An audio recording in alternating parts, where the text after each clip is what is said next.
I want to confirm here that if you give us the support and you elect a PDP government, the nightmare of Ajakuta will be a thing of the past. I assure you this, and it is a promise I have made on behalf of PDP.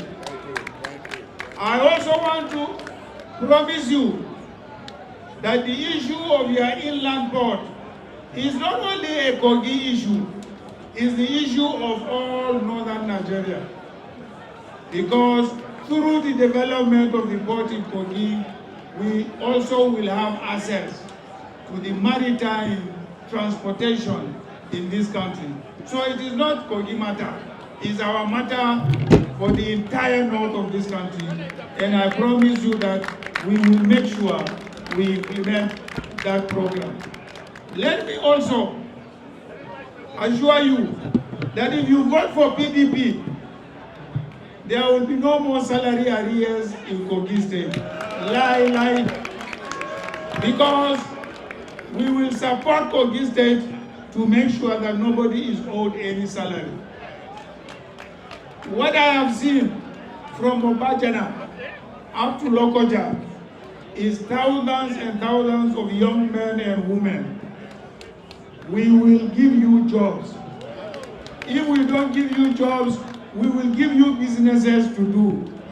You know, I have promised that I will set aside $10 billion US to empower our young men and women so that they can build their own businesses and have a comfortable life in their lives. Let me also assure you that the issue of university closure, where our children will be out of school or out of university for 7-8 months, will be a thing of the past. So therefore, Kogilites, let me appeal to you.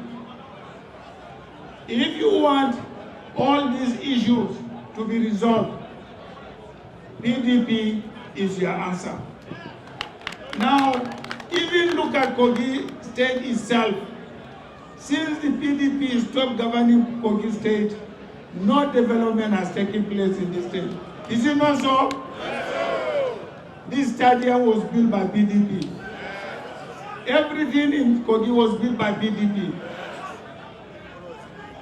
And the man who built it is here. Ibro. So, I know they came and deceived you about APC, and you voted for them. You have now seen. You have now seen what APC means. It means poverty, unemployment, insecurity, lack of development. Every negative indices in human development has been brought about in this country by APC. We will not vote for APC again. Are you going to vote for APC?